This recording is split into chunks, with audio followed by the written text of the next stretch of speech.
I used to think my life was ordinary stable, the kind of life people envied for its predictability, not its glamour. A quiet house in the suburbs, a loving husband, a daughter I raised as my own. But there's something no one tells you about silence. It has weight.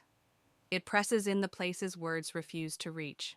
My name is Linda. I'm 52 years old, a retired English teacher, and for the past 27 years, I've been married to Richard, the kind of man who always ironed his shirts, read the paper at breakfast, and never forgot our anniversary. Together, we raised Chloe, his daughter, from a previous marriage. Her mother had walked out when Chloe was 3. I entered their lives when she was 5. By the time she was 10, she was calling me mom. I never had children of my own.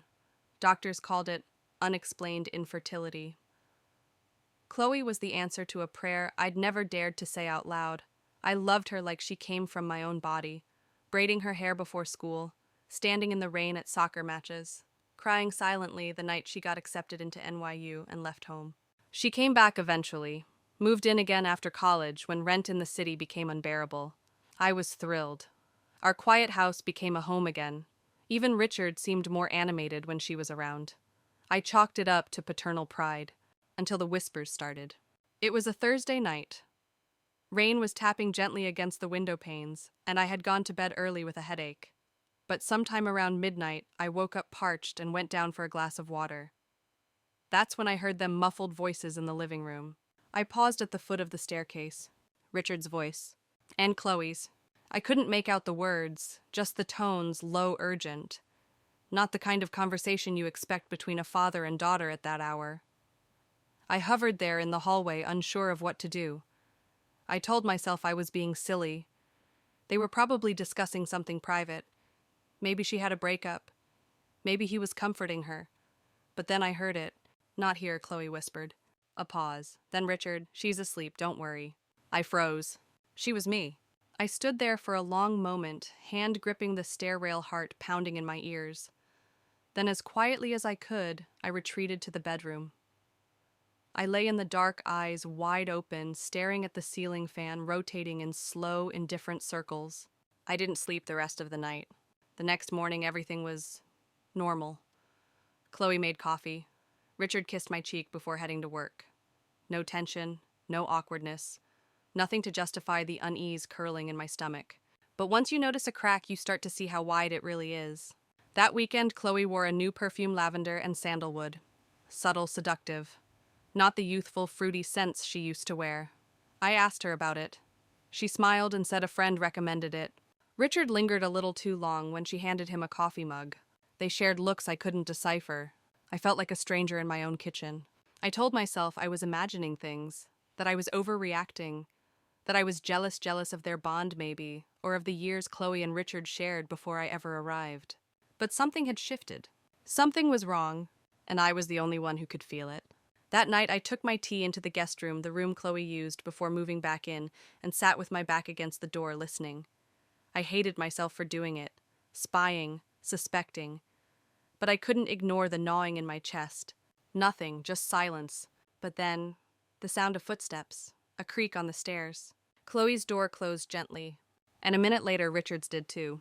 I didn't breathe, I just sat there numb. What was I really afraid of? That something had happened. Or that something still was. The next morning, I couldn't look either of them in the eye. Over breakfast, Richard asked if I wanted to go to the botanical garden that afternoon. Chloe chimed in. Yes, Mom, let's all go. Like old times. I smiled, agreed. But inside a storm was brewing. It wasn't just the whispers anymore. It was the way the walls in my home were beginning to talk. I didn't sleep that night. I lay there in bed, eyes fixed on the ceiling, counting the shadows as the moon shifted across the wall. I told myself 100 different rational explanations for what I thought I'd heard. Misunderstood whispers, fatigue-induced paranoia, or maybe even a vivid fragment of a dream. But the truth refused to retreat into the realm of imagination. Because I had heard her say it. Chloe. In the same soft tone she used as a child when she wanted a treat. You know I miss you. At night. And Richard's reply wasn't a rebuke. It was silence, the kind that doesn't deny, only confirms. The next morning I moved through the house in a trance, watching them like strangers in my own home. Richard sat at the kitchen table reading the paper, his coffee steaming like nothing had changed. Chloe joined us a few minutes later in a pale blue silk robe, her hair still damp from a shower. She kissed Richard lightly on the cheek and greeted me with a smile so sweet it could rot teeth. "Morning, Linda," she chirped. "I used your lavender oil again last night. I hope that's okay. It helps me sleep." I stared at her, unable to speak. Lavender. The smell that had clung to the hallway outside their doors soaked into the carpet, wrapped around the corners of my dreams. It was like an inside joke between them now. "Of course," I said, though the words scraped my throat on the way out. "You've always liked lavender." Her smile deepened. She sat beside Richard and nudged him playfully. He laughed and brushed her hand away with faux annoyance. "Stop it," he muttered. Something cold unfurled in my stomach. That afternoon I found myself cleaning compulsively, wiping counters that didn't need wiping, refolding towels, rearranging the spice rack alphabetically. I needed to feel like I had control over something. Over anything. But the scent of lavender was everywhere. In the guest bathroom where Chloe kept her bath salts. On the pillow of the downstairs lounge where she napped. Even in Richard's car when I climbed in to grab my sunglasses. The scent haunted me thick and unyielding, and it began to feel less like a coincidence and more like a claim, as if Chloe was marking her territory. That night I tried not to listen. I locked our bedroom door, not that it had ever mattered before, and turned on the fan to drown out any sounds. I clutched Rex's old flannel blanket, something I hadn't touched in years. Richard noticed. "That thing again," he said as he pulled back the covers. "You haven't used it since we remodeled the bedroom." "It makes me feel safe," I said. He raised an eyebrow. Safe from what? Nothing, I lied. But inside I was screaming. The following morning, Richard left early for a meeting, and Chloe was still asleep. I used the opportunity to enter her room. I told myself I wasn't snooping, I was looking for peace. For something to disprove what my heart was beginning to scream with growing certainty. Her room was neat, unnaturally so. Everything in its place. A designer's vision of femininity, soft grays, mauves, and dusty roses. On her vanity sat a half-empty bottle of the same lavender oil I had been using for years. Next to it, a small jewelry box with a pair of gold earrings gifted to me on my 10th wedding anniversary. She had never asked to borrow them. But what stopped me cold was the framed photo on her nightstand. It was of her and Richard, just them, taken during a trip to Napa, a trip I hadn't attended due to a school conference. I remember suggesting Richard take Chloe as a father-daughter getaway. But the photo told a different story. They weren't standing apart. They weren't posed like family. Their heads leaned together, Richard's arm wrapped around her waist, not the casual side hug of a dad, but the proprietary hold of a man claiming a woman. I staggered backward, knocking over the bottle of lavender oil. It shattered against the hardwood floor, sending the scent cascading around me like a prison cell. At dinner, I said nothing. I smiled. I passed the wine. I asked about Richard's meeting about Chloe's yoga class. I played the part I'd perfected over the years, devoted, wife-loving, stepmother, grateful woman. But inside I was watching. They spoke in shorthand, glances, unspoken communication. When Richard spilled a drop of wine on his shirt, Chloe rose, immediately fetched a napkin, and dabbed it gently while he looked into her eyes. "You're always taking care of me," he murmured. She smiled, a small secretive thing. "Someone has to." I excused myself and went to the bathroom where I threw up everything I'd eaten. That night, I didn't sleep in our bed. I told Richard I had a migraine and moved to the downstairs guest room. It was a lie, of course. I couldn't bear to be near him, near them. As I lay alone in the cold sheets, I realized something horrifying. I had raised that girl. I taught her to tie her shoes, to braid her hair. I stayed up with her during college application season. I held her when she cried about her first heartbreak. And now the girl I had loved as my own daughter might have become my husband's lover. It was unthinkable, unbearable. And yet my instincts, those same instincts that had warned me so many times in my life, were screaming that it was true. I didn't know what to do, where to go, who to be. Because if this was true, if what I suspected had actually happened, then my entire life, my marriage, my family, my home was a lie wrapped in lavender. And I was just starting to smell the rot underneath the perfume. There's a strange kind of silence that comes after betrayal, not the kind where no one is talking, but the kind that seeps into your bones, muffles the world, and turns every ordinary sound into something hollow. That's what the house felt like the next few days. Not empty, but quiet in the wrong way. I avoided them both as much as possible. I stayed late at the community library, helped a neighbor sort donations for the local shelter, even volunteered to drive a friend to the airport, just so I wouldn't have to be home. I didn't know what I was waiting for. Maybe proof, maybe denial, maybe just the courage to face what I already knew. But proof came when I wasn't looking for it. It was a rainy Thursday.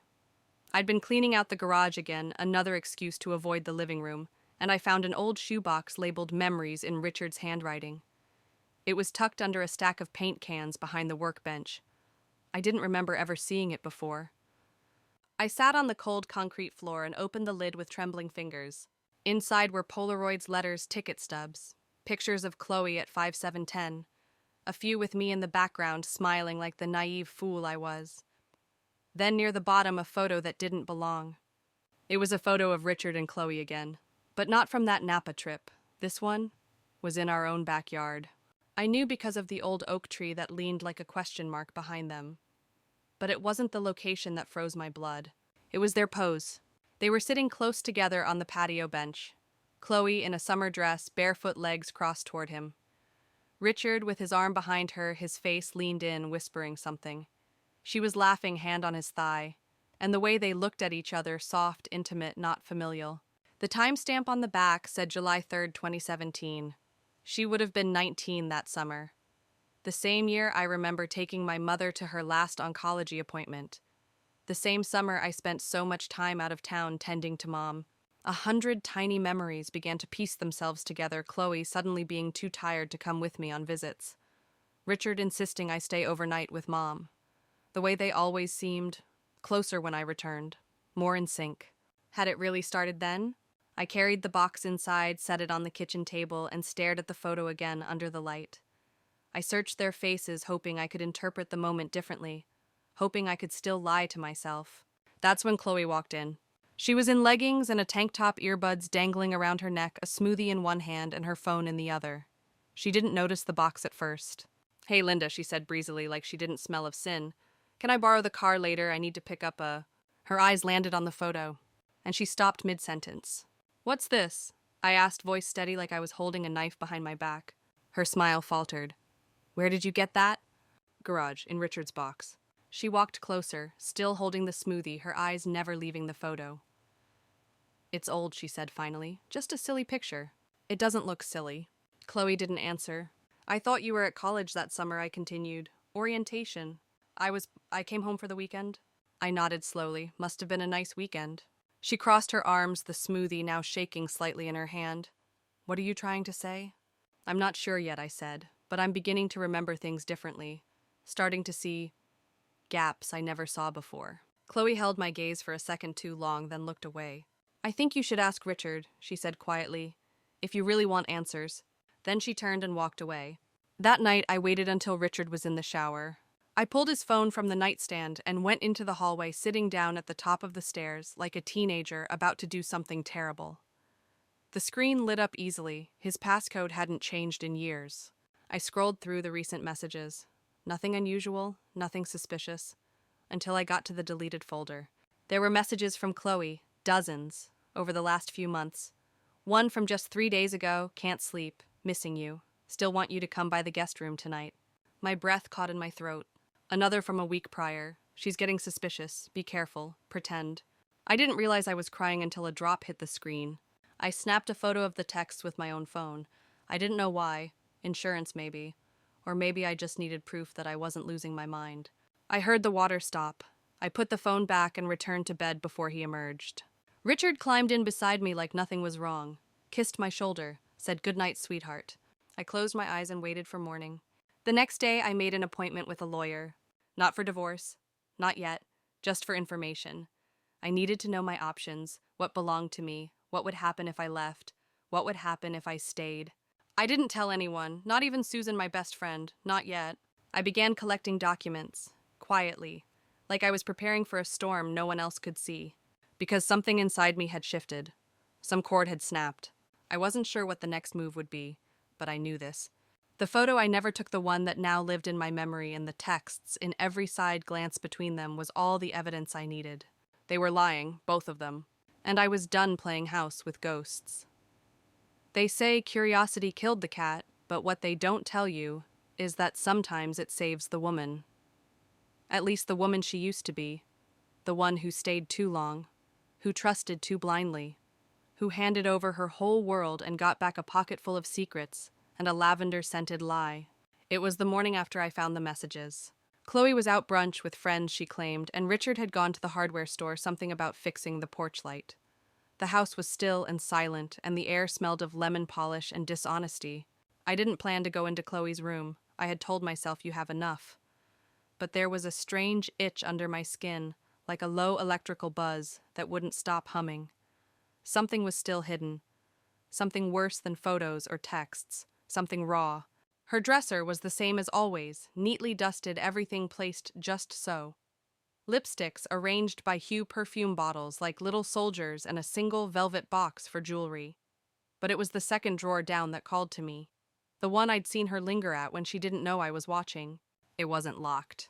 And inside, tucked under a stack of tank tops folded with unnatural precision, was a navy blue journal, leather-bound, with a satin ribbon bookmark that looked too worn. I should have walked away. I should have left her privacy intact. But Chloe had already cracked mine open like a walnut and left it exposed on the kitchen floor. So I opened the book. The first entry was dated 6 years ago. I kissed him today. I think I wanted him to. I think I wanted it before he did. I stopped breathing. The handwriting was hers, loopy but careful, as if she'd rewritten the page several times. I flipped forward. He says he loves me. He said he loved me before Linda ever came into our lives. That he only married her because I needed a mother figure. Because the courts were watching. My stomach twisted. What courts? I turned more pages, my hands trembling. She keeps asking me if I'm okay. I almost feel guilty. But then I remember how easily she walked into our home like she belonged here. Like I didn't already have a version of a family with him. I sat down on her bed, journal in hand, trying not to throw up.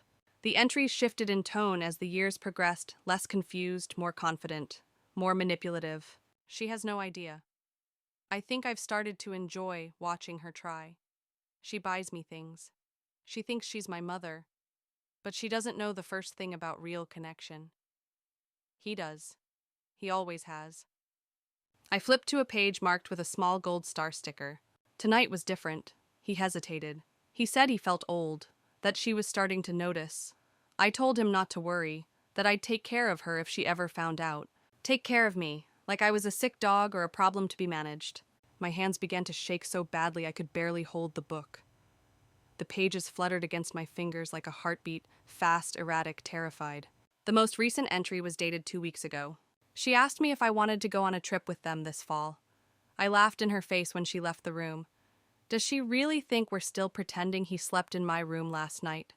I think I want him to do it again. I snapped the journal shut. When they came home that afternoon, I had already returned the journal to its hiding place. I didn't confront them, not yet. Instead, I watched them. I studied the way Richard touched the small of her back when she passed him, the way she leaned in too close to whisper, the way he smiled at her jokes but rarely looked me in the eyes anymore. At dinner, Chloe asked how my day was. I told her I'd spent it catching up on reading. Oh, she said. Anything interesting? Fascinating, I replied. Like a peek into someone's mind. Someone who thinks they've fooled everyone but has really just played themselves. Her eyes flickered. Sounds like a dark book. Oh, it is, I said, stabbing my salad. Twisted, taboo, borderline criminal. Richard raised an eyebrow. What genre is that? Let's just say I said, raising my glass of wine, it's part diary, part confession, part slow burn horror. Neither of them said a word after that, but I caught the glance they exchanged, nervous, unreadable. Good, let them sweat. That night I went to the garage again. There was a safe we hadn't used in years, hidden behind a false panel. I cleaned it out and started placing things inside the photo from the garage. The screenshots of the text messages and now pictures I took of the journal pages. I didn't want to take the diary itself. That would be too obvious. But I needed to protect myself. Because this was no longer just betrayal. This was psychological warfare. And I was done being the casualty. The next morning, Richard brought me coffee in bed, something he hadn't done in months. He smiled like the man I married. He kissed my temple. He even tucked a flower behind my ear, like he used to when we were dating. And I almost believed him. Almost. But when he left the room, I could smell it again. Lavender. On his shirt, on the mug, in the fold of the pillow beside mine. It was no longer just a scent. It was a stain. and it had soaked through everything we once were. Some women stay silent their whole lives. Some keep secrets buried beneath a perfect smile behind well-set dinner tables and framed family photos that tell only half the truth. I used to think I was one of those women, graceful, forgiving, complicit in my own erasure. But something had changed in me. The moment I shut Chloe's journal and felt the bile rising in my throat, I knew I would never be that kind of woman again. And yet I smiled. I smiled as I passed Chloe the butter at breakfast. I smiled when Richard mentioned a weekend trip we should take just the two of us. I smiled as I packed away the laundry as I watched Chloe stretch in the living room barefoot and smug in leggings that left little to the imagination. I smiled because that's what they expected. But behind my teeth something sharper was forming. I started noticing the little ways Chloe asserted dominance in our home. How she didn't ask to borrow my jewelry anymore, just took it and wore it like it had always been hers. How Richard had started deferring to her more than to me, even in small things. Chloe prefers the salmon grilled. She likes that candle scent better. She wants the car this weekend, hope that's okay. Wants, prefers, likes. And suddenly what I wanted had vanished from the conversation, from the household, from the marriage. I tested it once gently. I thought we were going to use the guest room for your study, I said one evening, watching Chloe fold her yoga mat and toss it casually onto the guest bed. She didn't look up. Oh, it's just temporary. I need the space. You don't mind, do you? Richard from the hallway chimed in before I could answer. She just needs a little time, sweetheart. We'll figure it out later. Later had become another word for never. That night I opened a bottle of Merlot and sat alone in the sunroom, the only room in the house that still felt like mine. The moonlight leaked through the glass ceiling, painting soft shadows across the floor. I let the silence settle in my chest. I thought about the first time I met Chloe, just 12 years old, shy, but already calculating. She hadn't warmed up to me quickly. It took time, effort, sacrifice. I was patient. I was kind. I read her favorite books, cooked her favorite meals, learned to braid her hair like her late mother used to do. I mothered her the best way I knew how. And now she strutted through this house like she was queen, and I was just the maid who hadn't been fired yet. A few days later, we had company over an old friend of Richard's from law school, and his wife, a quiet, kind woman named Sheila. They were visiting from out of state and would be staying for one night. Richard wanted to impress. I planned the menu, set the table with our finest china, even polished the silver myself. I made a pot roast, mashed potatoes, and a fresh apple tart. Chloe, of course, offered to open the wine. I'll pour, she said, taking the bottle like she owned the table. You always make such amazing dinners, Linda. The compliment was barbed. She glanced at Richard as she said it, and he smiled back like they shared a private joke. Sheila leaned in and whispered to me later.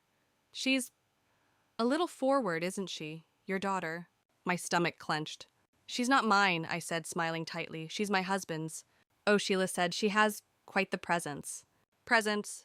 Yes, like a storm cloud, or a snake in a silk scarf. After dinner, Sheila and I had tea in the sunroom, while the men moved to the den. Chloe retired to her room early, claiming she had a headache. But I knew. I knew what she was really doing. And I knew what he would do too. I waited. Half an hour passed, then 40 minutes. Then I stood, kissed Sheila goodnight, and walked quietly upstairs. Their doors were shut, hers, his, lights off. But I noticed something. His door, the master bedroom, was ajar. Her door was closed, and I saw tucked just barely beneath the seam of the hallway carpet a shadow. One shoe, his. I turned around and went back downstairs. I didn't cry. Instead, I opened the small notebook I'd been keeping since discovering the journal and wrote down the time, the placement of the shoe, the detail of the door. I was building a record, because one day I would need it. The next morning at breakfast, I made pancakes. I served them to both of them with whipped cream and berries. I watched Richard glance at Chloe as he took his plate, and I saw the flicker of guilt. Just for a second. I think the guest room mattress is too soft, Chloe said, casually yawning. I might switch to the one in the master tonight just to try it. She looked right at me. I smiled. I can arrange that, I replied, though I imagine Richard's back might get stiff on the softer one. You've always cared about his comfort, haven't you? The silence that followed was sharp enough to draw blood. Later that evening, when Richard returned from work, I asked him if we could talk. He seemed wary but agreed. We sat in the kitchen. I didn't raise my voice. I didn't accuse. I just asked questions. Are you happy? Of course. Are you being honest with me? Always. Do you love me? He paused, just long enough. Yes, he said finally. But it wasn't the yes I remembered. It wasn't the one from our wedding vows, or the night we first held hands in the hospital waiting room while Chloe got her tonsils removed. It was a practiced, polite yes, and I realized something terrifying. The lies didn't start with Chloe. They started with us. I wasn't planning to follow them. That night had started out like so many others, quiet tension coated in politeness. Richard came home later than usual, claiming there was traffic on the bridge. Chloe was already dressed when he arrived in a black off-shoulder top and heels that clicked like gunfire across our wooden floors. She looked expensive, like a woman going out for dinner with a man who wasn't her father. "We're going to that new seafood place on Franklin," she said, twirling a strand of her hair. "Father-daughter catch-up night," Richard added casually, grabbing his coat. I stood in the hallway folding laundry, watching them like a portrait coming to life. "Have fun," I said. My voice didn't tremble.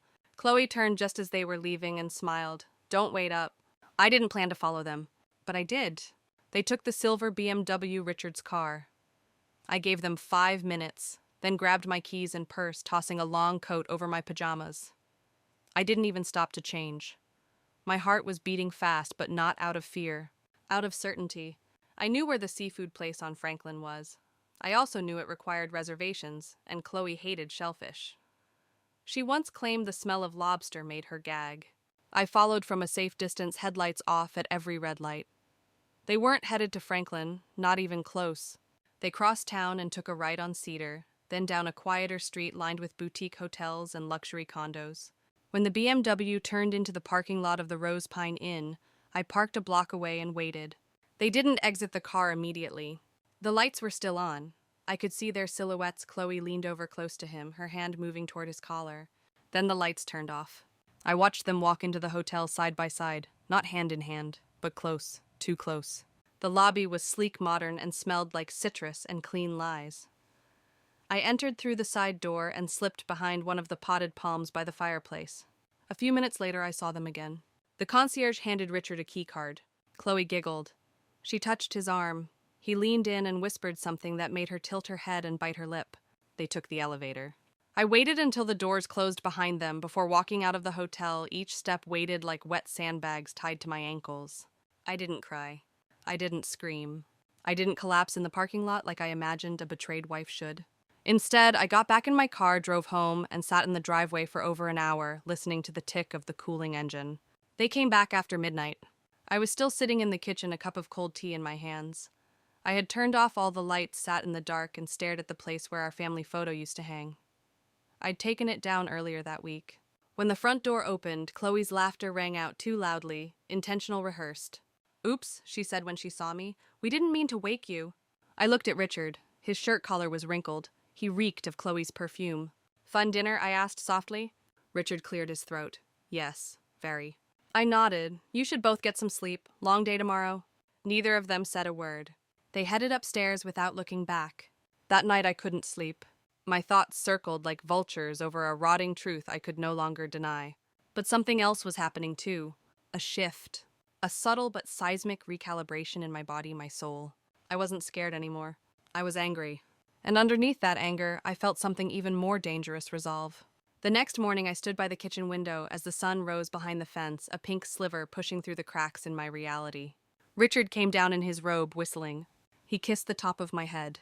"I'm going for a run," he said, grabbing a bottle of water. "Want me to bring back coffee?" "No thanks," I said, not turning from the window. He left. Then Chloe came down barefoot, wearing one of his old university sweatshirts. She didn't speak, just poured herself orange juice like she owned the place. I looked at her and smiled. "You forgot to take your earrings off last night," I said. She froze. I nodded toward the tiny diamond studs in her ears, my earrings. My wedding gift from Richard. Her hand flew to her ear. "Oh," she said, "I borrowed them yesterday. Meant to ask."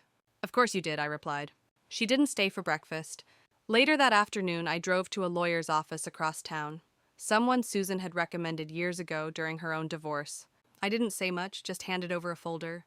Inside were the photo screenshots, a copy of Chloe's journal entries I'd transcribed by hand. The lawyer, a quiet woman named Ellen, didn't ask unnecessary questions. When she looked up from the paper, she simply said, "When would you like to begin?" I folded my hands in my lap. "Soon," I said, "very soon." Because I wasn't waiting anymore. Let them smile, let them lie, let them pretend. I would smile too, right up until the day I handed them both their consequences. The night I confronted Richard wasn't planned. Not really. I'd imagined a dramatic scene 100 times in my head.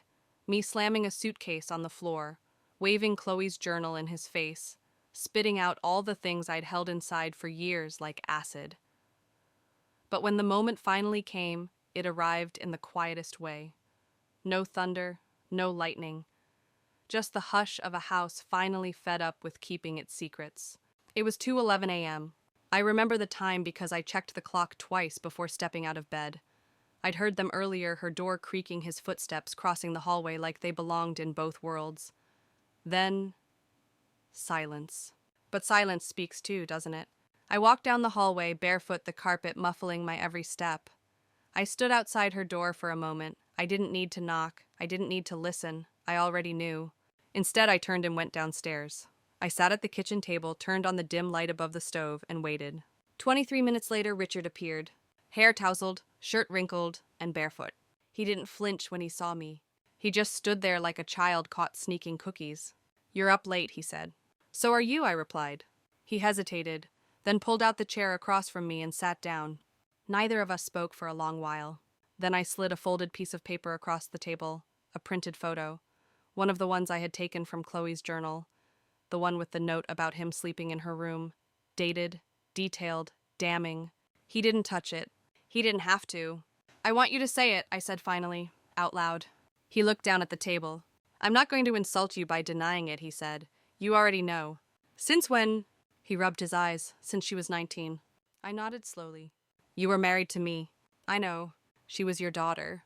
"She's not biologically mine," he said quickly, the words spilling like a weak defense. "That's not the point, and you know it." He ran a hand through his hair.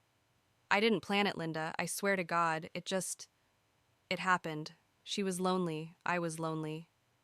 You were gone all the time with your mother." "Don't," I snapped. "Don't you dare blame this on me caring for my dying mother." He looked up at me, eyes glassy. "I'm not blaming, I don't know, explaining." I shook my head.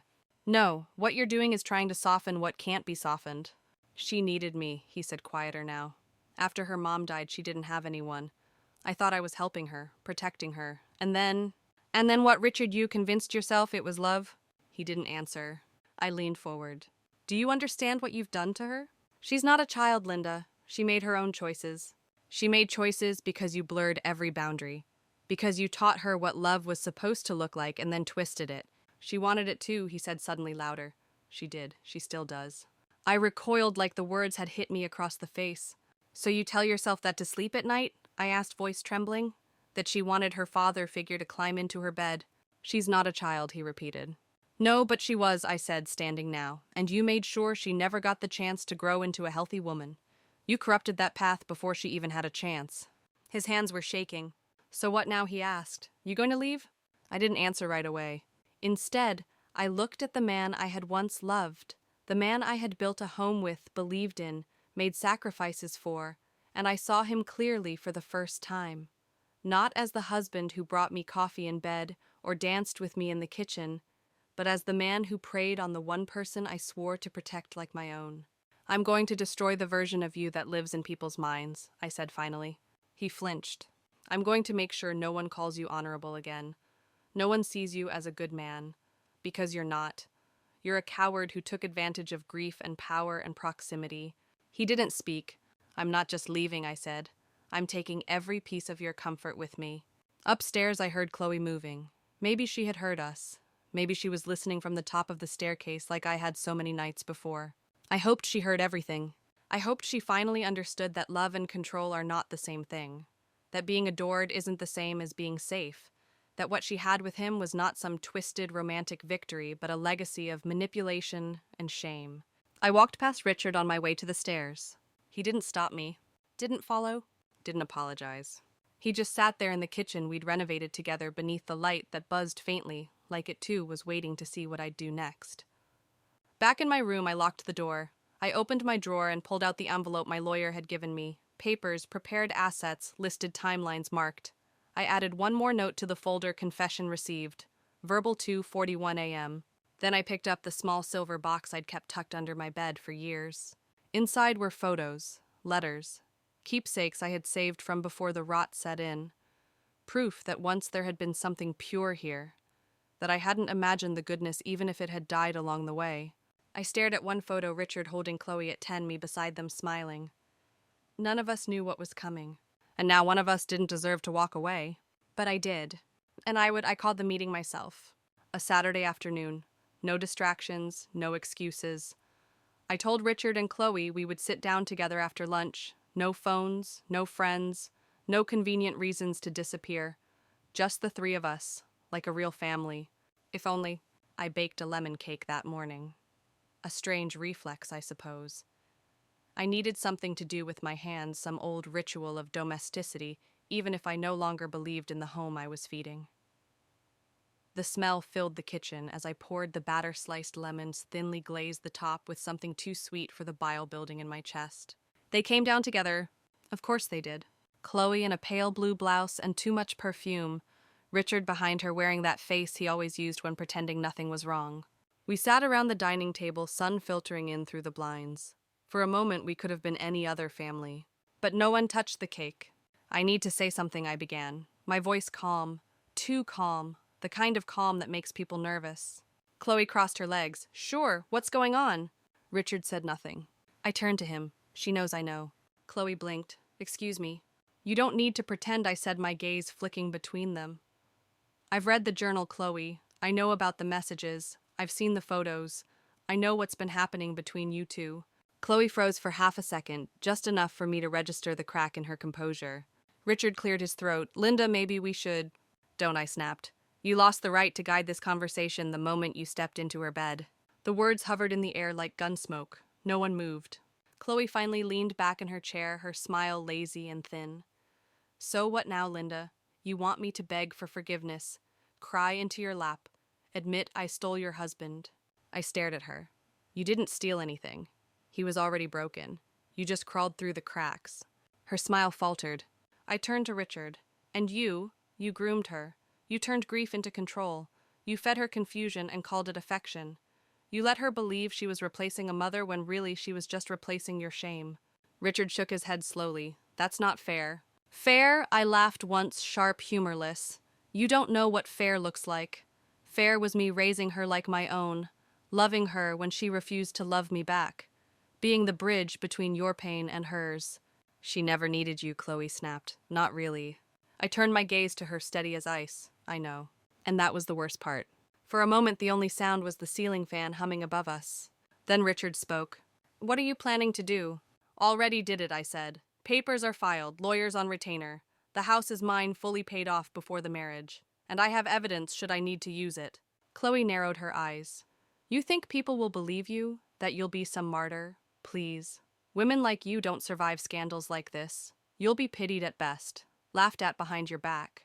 Then let them laugh, I said. But they'll never trust either of you again. You'll be the man who fell for his own daughter, the woman who slept her way through her surrogate family. You're not my mother, she hissed. No, I said, but I was. And somewhere inside you, you know I deserved better. Her face twisted with something between rage and shame. I stood, pushed the untouched cake across the table. For what it's worth, I said, I hope someday you understand what you really lost. Richard followed me to the kitchen as Chloe stormed upstairs.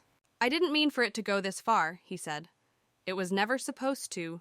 Grow, I finished. Become a twisted love story. Start as a mistake and end as betrayal. She was just a girl when her mom died, he said, and I was lonely. So was I said. But I didn't look for warmth in a child. He looked older in that moment. Not tired, defeated. His face hung heavy with years of lies of decisions made in the dark and justified with silence. I do love you, he said finally. In some version of me, I always will. I looked him in the eye. But that version isn't the one who made it here. That evening I packed a suitcase. Not because I was leaving, but because I wanted him to see it. To see that I could leave. That he no longer owned the narrative or me. He stood in the hallway as I zipped it closed. I'll be gone by tomorrow, he said. You'll both go, I corrected. I want nothing of you left behind. Where will you go? Does it matter? His eyes dropped. I suppose not. Chloe didn't come down for dinner. Richard left early the next morning. He didn't say goodbye. I didn't ask for one. By Monday, the house was quiet again. Not heavy, not humming with lies clean. Still. My name was the only one on the mailbox. And in the silence, I began to hear something I hadn't heard in years. Myself. There's something holy about reclaiming your own space. I burned old sheets. I donated clothes. I deleted numbers. I repainted the guest room, tore up the carpet, threw out the perfume bottles. I began again, but not as a wife. Not as a stepmother. Not as the woman holding everyone else's wounds while bleeding from her own. No, this time I would begin as me, and no one would ever take that from me again. The first official paper arrived 3 days later. It was thicker than expected, with sharp, clean edges that somehow made the betrayal feel freshly cut all over again. I opened it at the kitchen table, the same table where we used to play cards and share coffee, and now where I processed the remnants of a marriage that had rotted quietly in the corners of our home. Petition for divorce no contest? Richard's signature was at the bottom, slanted, messy, familiar. The same scrawl that used to appear on anniversary cards, grocery lists, love notes scribbled on napkins. It stared back at me like a scar that hadn't healed right. There was a short letter inside. Linda, I know I don't deserve kindness, but I'm hoping for civility. I won't fight you on anything. I've spoken with my attorney, he'll be in touch. I want this to go smoothly. For what it's worth, I never stopped loving you, not even when I was too broken to show it right. Richard. It didn't make me cry. I didn't feel relief or anger or even satisfaction. I felt nothing, and maybe that was worse. 2 days later, I met his lawyer. The meeting took place at a sterile office building downtown with an aroma of old carpet and cheap instant coffee. His attorney, Mr. Doyle, was polite, gray-haired, and spoke in measured, apologetic tones, as if representing a man like Richard had drained something vital from him. We'd like to propose a settlement, Doyle said, sliding a manila envelope across the desk. I didn't reach for it. What's he offering? Half of his retirement fund. Full rights to the vacation home. He'll vacate the main residence. No spousal support request. How generous, I murmured. Doyle shifted uncomfortably, and he respectfully requests that none of the private matters be made public. Ah, there it was. The deal. He wasn't offering peace, he was offering hush money. I opened the envelope. Inside was a typed agreement, clean legal cold, also included a non-disclosure clause. I closed it slowly. Tell him no, I said. Doyle blinked. Excuse me. I'm not signing anything that keeps me silent. Not for money, not for dignity, not for him. I assure you, Doyle said, leaning forward, this is in the best interest of everyone involved. Especially Richard, I replied, but not mine. I stood. Tell your client the only thing he'll get from me is the truth. If he's so desperate to keep his secrets, maybe he shouldn't have built a life out of them. That night, I received a phone call. It was Chloe. I almost didn't answer. Her voice was composed, but there was a tension under it, like stretched cello strings ready to snap. I heard you rejected the offer, she said. I did. She paused. I think you're making a mistake. Because it makes you uncomfortable, I asked. Because the narrative no longer belongs to you. You could destroy him, she said. Us. Good. She laughed bitterly. You think that makes you strong? No, I said. It makes me free. There was silence then. Do you want to know why it really happened? I didn't answer. I used to wish you were my real mother, Chloe whispered. When I was little. Before it all changed. Before things blurred. But I watched you let him control you. I watched you shrink. You made it so easy for me to step into your place. I closed my eyes. So you punished me. For your pain. I became you, she hissed. And I hated it. Hated how much I loved it. Then she hung up. I sat in the dark for a long time. Not crying. Not mourning. Just sitting. Chloe thought she'd replaced me. But she never understood. I'm not the one who vanished. They are. In the weeks that followed, the divorce moved forward. Word spread quietly through our social circles. Susan called one night and said I heard you're splitting up. I didn't explain, didn't justify, just said yes. She paused. You're okay. I'm not broken, I said. Not anymore. We sat on the phone together in silence. It felt like the kindest thing anyone had offered me in months. I sold the vacation house. I donated half the furniture from the main house. I kept the sunroom, the books, the lemon cake recipe. I changed the locks. I removed both of their names from my emergency contacts.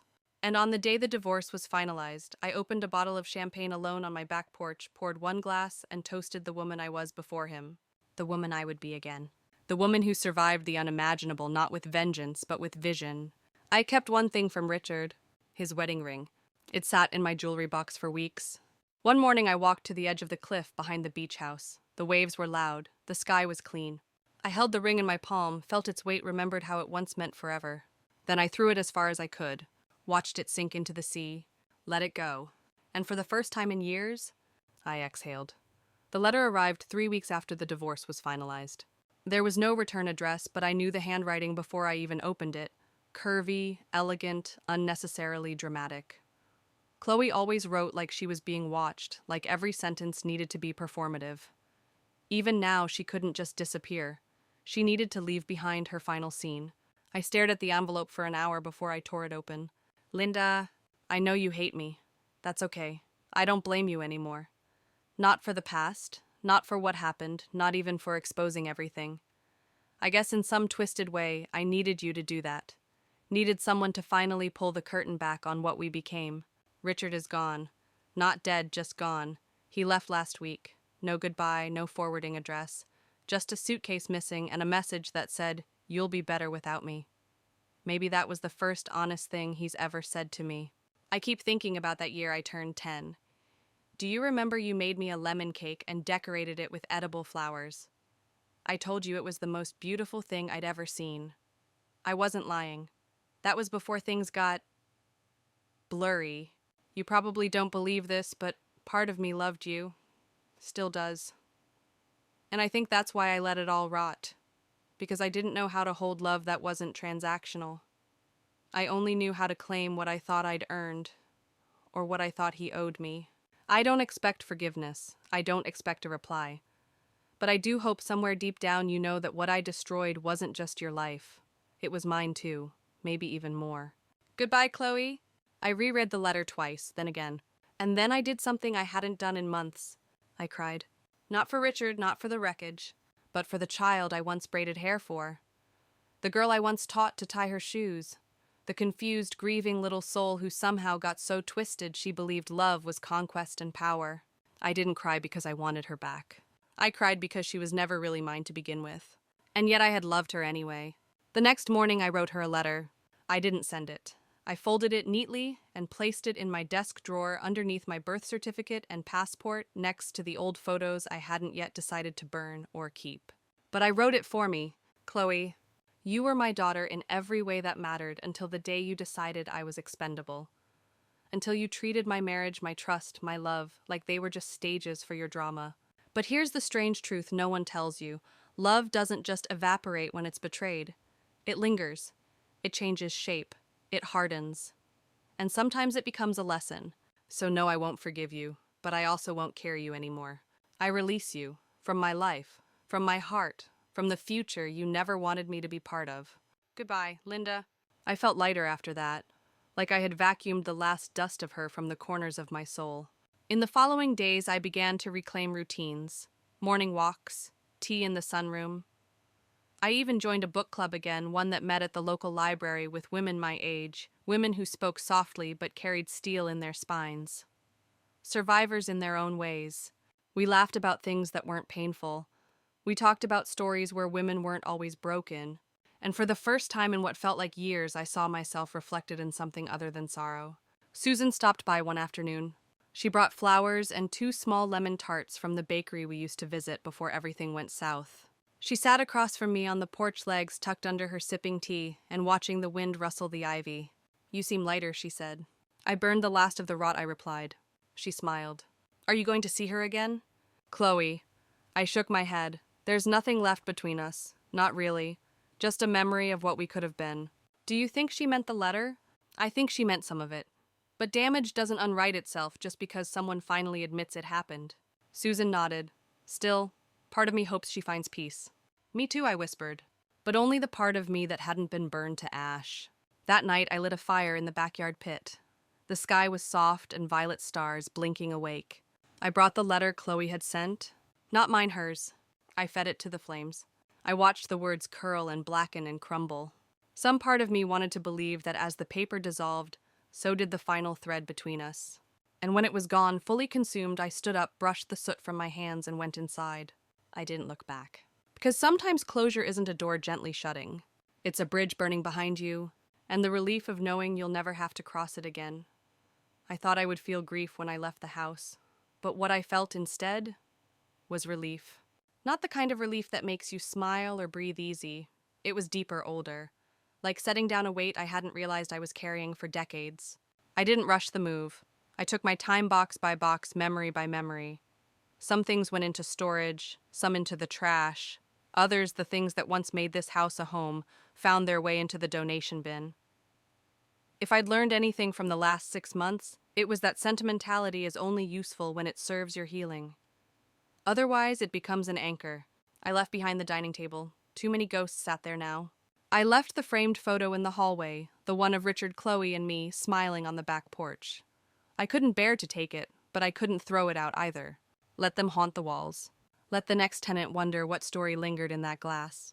My new apartment was small.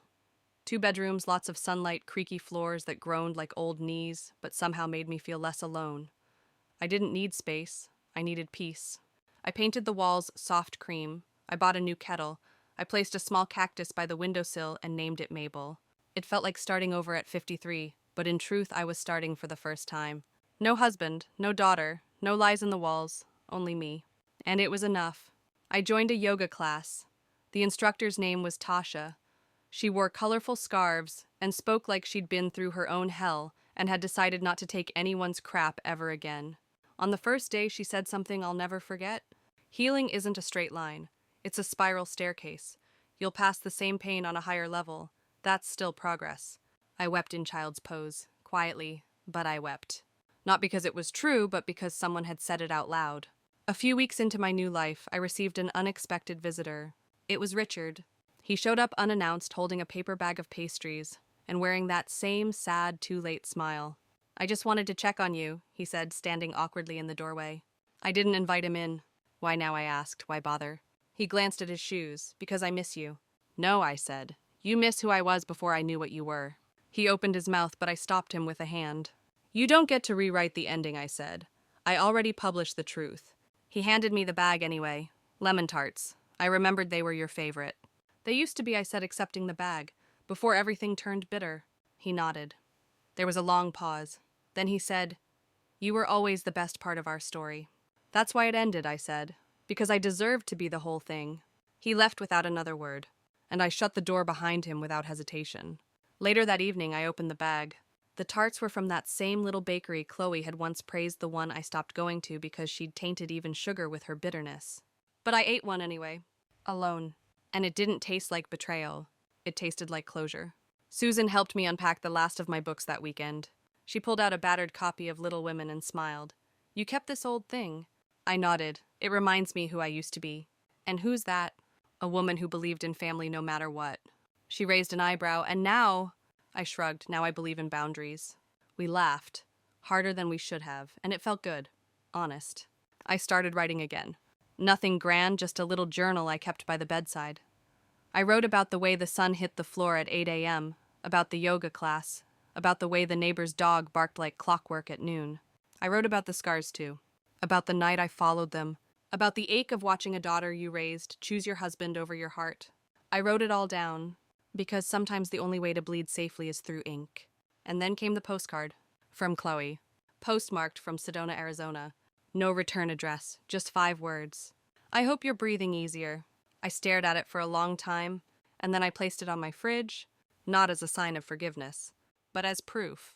Proof that I had lived through the fire, that I was still standing, still breathing. Maybe not easier, but freer. There's a kind of power in starting over, not because you wanted to, but because they never thought you could. And every morning I wake up in my sunlit apartment, stretch my arms toward the window, sip my tea, and smile not for them. For me. Because I am no longer surviving the ruins. I am building something new. I didn't recognize her at first. The woman in the mirror. She had silver in her hair now. A little more softness around the jaw.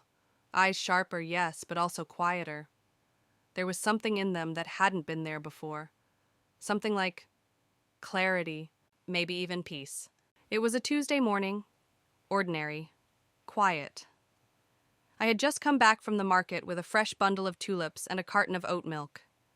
I'd placed the flowers in a vase, boiled water for tea, and caught my own reflection in the hallway mirror, the one I'd picked up from a thrift store and hung near the entrance thinking it might bring light into the room.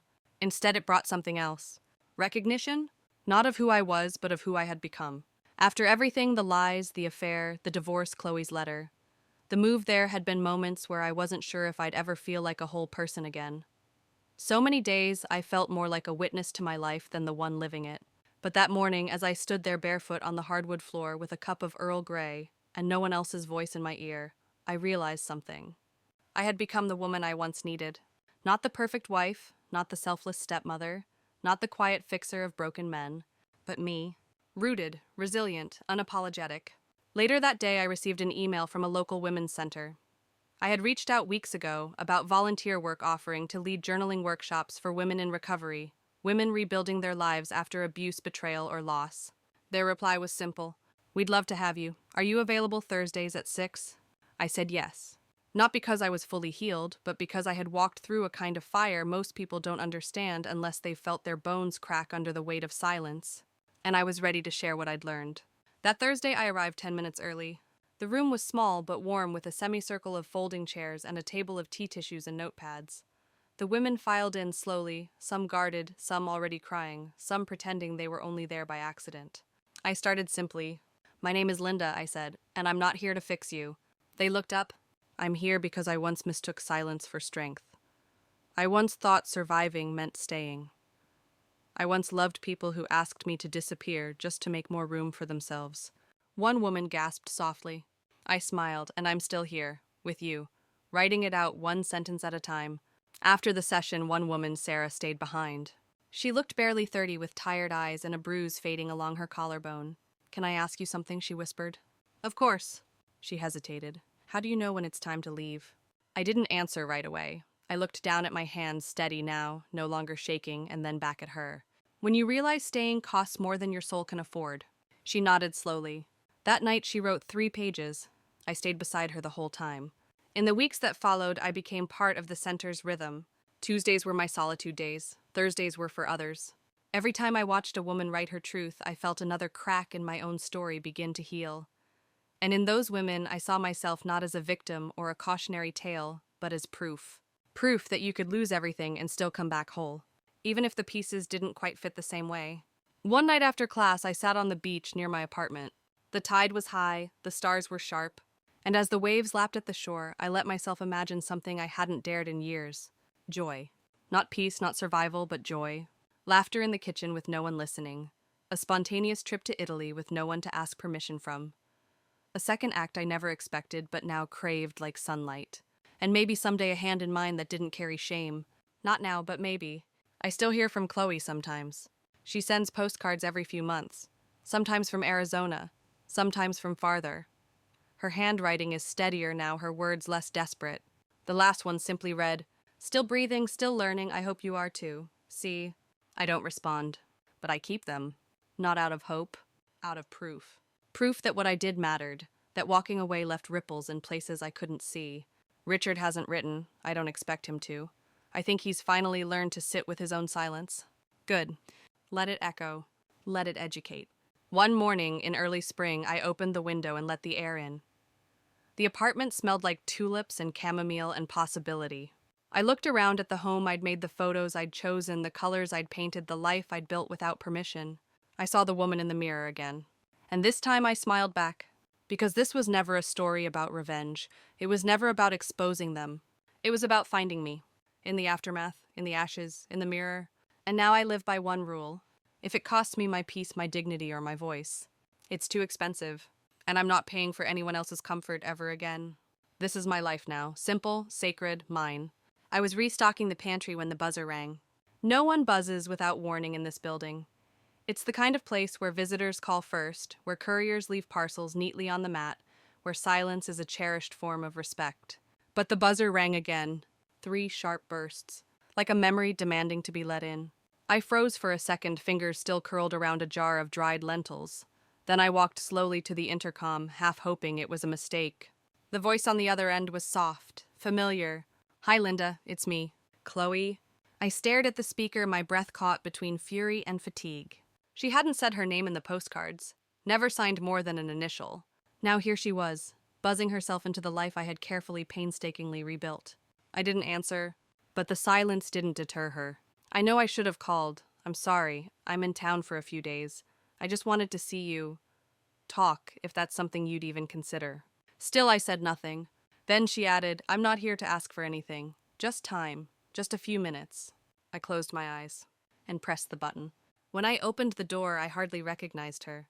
She wasn't wearing the polished makeup, the curated outfits, the barely concealed smirk she used to wear like armor. She looked tired, older. Her hair was longer, pulled back into a low braid. There were lines around her mouth that hadn't been there before. But it was her, and the silence between us stretched like taut wire. Hi, she said.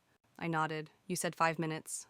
She exhaled, then stepped inside slowly, like the apartment might collapse if she walked too fast. I like what you've done with the place, she said, glancing around at the soft walls and framed prints. It's mine, I replied, every square inch of it. I can tell. She sat down on the edge of the armchair I never offered her. I stayed standing. I didn't come here to dredge it all back up, she said. I know what I did. I know what I let happen. I raised an eyebrow. Let... She caught the correction and nodded. Okay, what I chose. I let the word hang in the air like smoke. She looked down at her hands. No rings, no bracelets, just small chewed nails and skin that looked scrubbed raw. I'm working at a wellness center now, she said, in Sedona. We help women rebuild their lives. I do yoga instruction, but I'm also studying to be a counselor. I said nothing. It's been hard, she added more quietly. Facing myself every day, seeing other women who went through what I did. Some who had no choice. Others who thought they had one but didn't really. And you, I asked, which were you? She looked at me and her eyes, God help me, were clear, sad but unclouded. I was both. I crossed my arms leaning against the wall. I read your postcard, I said. I appreciated that it didn't ask for forgiveness. She nodded. That's not why I'm here either. Then why? I wanted to tell you something. Not as closure, maybe not even for your sake. Just something I've never said aloud. I gestured. Go on. She took a deep breath. Richard manipulated me. I tilted my head but stayed silent. I didn't see it for a long time. I thought I had power. I thought I was the one steering it. But now, after all the work I've done, all the women I've met, all the therapy, I see it for what it was. Grooming, dependency, control. Her voice shook. And I know it sounds like an excuse, maybe it is, but I needed to say it, out loud, to you. I looked at her, this grown woman, not the teenager I had once tried to mother, and I believed her. Not all of her, but enough. You broke something in me, I said. You didn't just cross a line, you erased it. You made me feel like I was losing my mind, watching my husband choose you, watching you enjoy it. She didn't flinch. I know, she said, and I'll never stop carrying that. I studied her. For a moment, I saw her at 10 again, sitting on the kitchen floor with cookie batter on her cheeks, asking if we could make lemon tarts, just like before. I won't ever be your mother, I said. But for a long time, I loved you like one. And when you hurt me, it felt like losing a child and a husband in the same breath. A tear slid down her cheek. She didn't wipe it away. I'm sorry, she whispered. For what it's worth, I loved you too. And that made it worse. I nodded. Not forgiveness, just acknowledgement. I walked to the table, poured her a glass of water, and handed it to her. She looked surprised, but took it. I'm not inviting you back into my life, I said. But I'm also not slamming the door forever. Her eyes widened. I don't know what that means, she said carefully. It means this was a visit, I said. Not a reunion, not a beginning, not an ending. Just a visit. Chloe nodded slowly. She stood. I understand, she said. Thank you for letting me say it. She reached for the door. But before she stepped out, she looked back. I hope you keep writing, she said. You always had a voice, even when we tried to silence it. And then she was gone. The door clicked shut. And I stood there alone. Not broken. Not shaken. Just standing. And for the first time in a long time, I felt proud of who I'd become. Not because I had survived her, but because I had finally stopped trying to fix what wasn't mine to fix. That night I wrote about her visit. Every word, every breath. Not for revenge, not even for healing, just for me. To remember that I am not the same woman who stood in that kitchen a year ago watching the people she loved ruin her life in slow motion. Now I'm the woman who opens the door and knows exactly when to close it again. A week after Chloe's visit, I received a dinner invitation. Not from her, from him. Richard. The email arrived just past midnight as though shame had a curfew and he could only reach out when the world was asleep. Linda, I heard Chloe came to see you.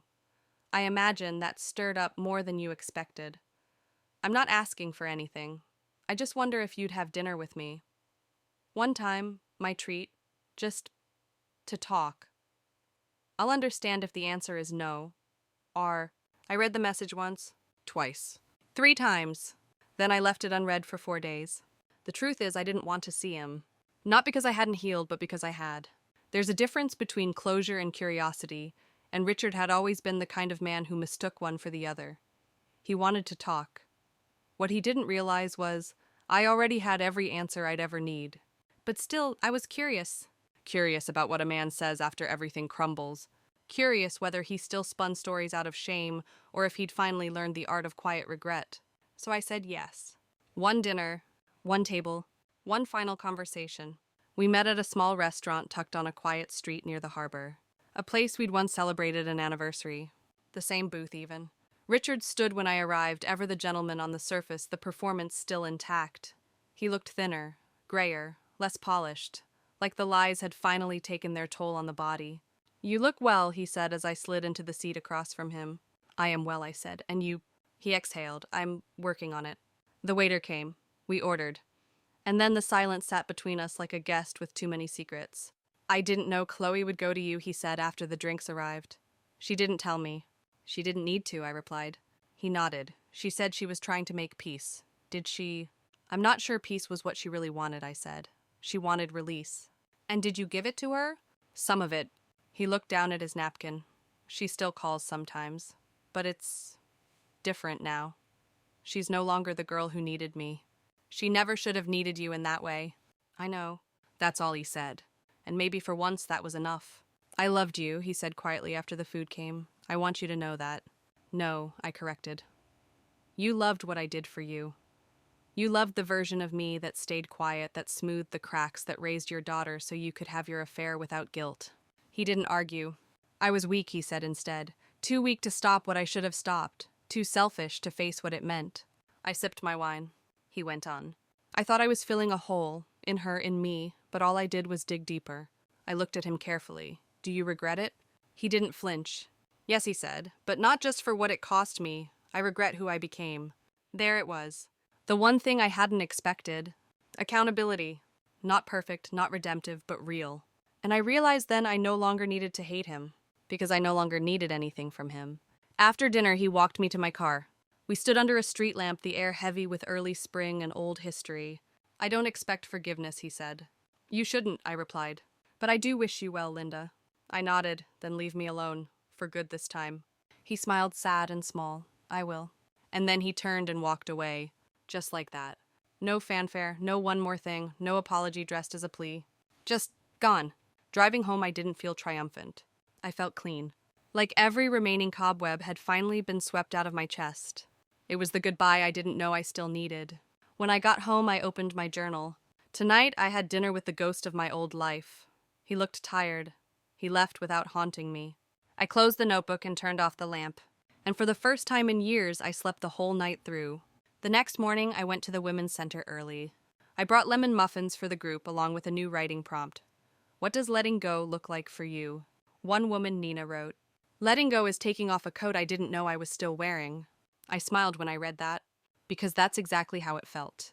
Later that week, I received an email. Not from Chloe, not from Richard, from a publisher. They'd read an essay I'd submitted under a pseudonym, something I'd written months ago, in a haze of insomnia and tea and late-night clarity. They wanted to publish it. They wanted more. So here I am, 53, divorced, alone, alive. And suddenly I'm an author. A woman with a voice she nearly gave away. But didn't. The night before my first essay was published, I lit a candle in the corner of my sunroom and sat in the quiet. Not the kind of quiet that aches, the kind that settles. Outside, the wind tugged gently at the trees. In the distance, someone was laughing on a porch, deep, unbothered laughter. I closed my eyes and listened to it like a melody I'd forgotten. It had been a year since everything changed. A year since I packed the truth into a suitcase and walked away from a house built on whispers. A year since I stopped shrinking. And now my words, my story were going to be printed. Under a pseudonym, yes, but mine all the same. My truth no longer edited for anyone else's comfort. The piece was titled "The Other Woman Was My Stepdaughter." Blunt, sharp, honest, just like I had become. It didn't name names. It didn't lay blame like a weapon. It laid it like evidence. A woman's roadmap of betrayal and survival. When I read the final proof from the publisher, I didn't cry. I didn't second guess. I just whispered, "That's right," to no one in particular, because I had lived every line. And now the world would read it too. The morning it went live, I made my tea extra strong and opened my laptop. The essay was already circulating online. Thousands of views, dozens of comments. I read a few. "This is the most devastating thing I've ever read. Whoever she is, she's braver than most. I saw myself in every sentence. Thank you, thank you." One reader wrote simply, "You reminded me that walking away can be a beginning," and that was enough. That afternoon, Susan came by with her usual tote bag of Chaos Magazine's almond biscotti and unsolicited opinions. "You did it," she said, grinning like a proud godmother. "You made it out, and now you're writing it down." I laughed. It's strange, isn't it? How the worst thing that ever happened to me made room for the best thing I've ever done. "Not strange," she said. "That's how women survive. We stitch new skin from the things that tried to scar us."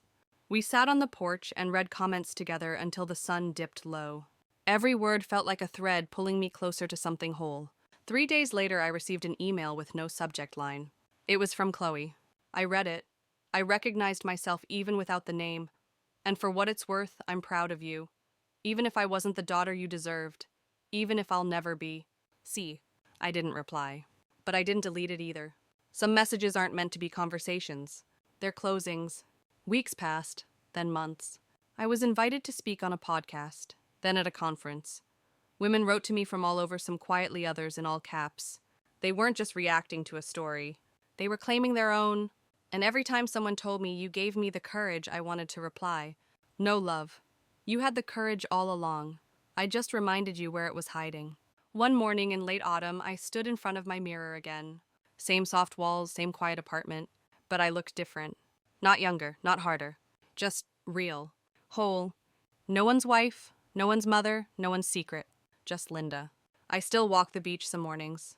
I still volunteer at the Women's Center on Thursdays. I still bake lemon cake when the craving hits. But now when I sit down to write, I don't hesitate. Because I know who I am. Because the truth once claimed becomes a kind of freedom no one can take. They both disappeared in the end. Richard moved out of state. Chloe changed her last name. Neither of them haunt me anymore. And if they ever do, I'll write them into another story. Then shut the book. The last time I saw Richard, I didn't tell him everything. I saved the last word for myself. And here it is. I won. Not because I ruined him. Not because I exposed them. But because I walked away with my name intact. Because I built a life that wasn't a reaction, but a creation. This is the end of that story. But it's not the end of me. No, I'm just getting started. So if you're reading this, and you've ever been broken, betrayed, buried, know this: you are not done. You are not weak. You are not too late. You are a woman writing her own ending. And may it be braver than the beginning,